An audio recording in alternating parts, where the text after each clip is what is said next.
হুজুর আমার রাত্রে নিয়ে খারাপ কাজ করার চেষ্টা করছিল, তো আমি করিনি দেখে আমার অনেক মাথায় শয়তান ভর করেছিল, তাই এমন ভুল হয়ে গেছে। পুলিশের কাছে এভাবেই নিজের কর্মকাণ্ডের দায় স্বীকার করেছে ছাত্রদের সম্ভ্রমহানির অভিযোগে অভিযুক্ত মাদ্রাসা শিক্ষক হাফেজ মোহাম্মদ আব্দুল মুন্নাফ। শুধু পাশবিক নিপীড়নই নয়, ঘটনা ধামাচাপা দিতে প্রতিটি ঘটনার পর ভুক্তভোগী কোমলমতি ছাত্রকে ধারালো হাতিয়ার ঠেকিয়ে প্রাণনাশের হুমকি। তার এই লোমহর্ষক স্বীকারোক্তি সিরাজগঞ্জের শাহজাদপুর জুড়ে তীব্র চাঞ্চল্যের সৃষ্টি করেছে। যে শিক্ষকের কাছে জ্ঞানের আলো পাওয়ার আশায় সন্তানদের পাঠিয়েছিলেন অভিভাবকেরা, তার হাতেই ছাত্রদের সম্ভ্রম ভুলুণ্ঠিত হওয়ার ঘটনায় স্তব্ধ ও ক্ষুব্ধ গোটা এলাকা।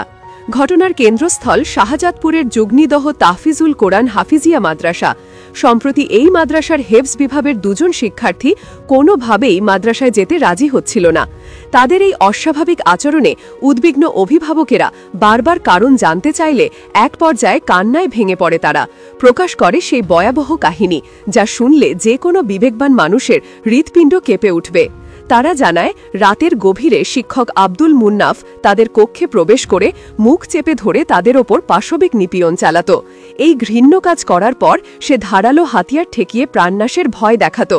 এই ভয়ঙ্কর খবর প্রকাশ্যে আসতেই ঝড়ের বেগে ছড়িয়ে পড়ে। গত 7 সেপ্টেম্বর রাতে কয়েকশো উত্তেজিত জনতা মাদ্রাসায় চড়াও হন।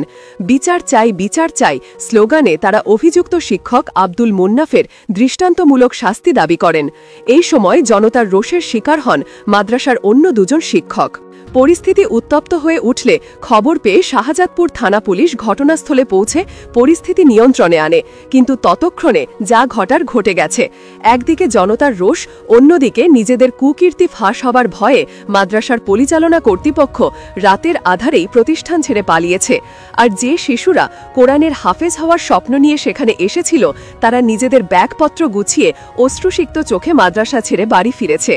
এক সময়ের মুখরিত এই শিক্ষা প্রতিষ্ঠান এখন এক ভুতুরে বাড়িতে পরিণত হয়েছে। ঘটনার পর এক ভুক্তভোগী শিক্ষার্থীর বাবা বাদী হয়ে শাহজাদপুর থানায় নারী ও শিশু নিপীড়ন দমন আইনে একটি মামলা দায়ের করেন।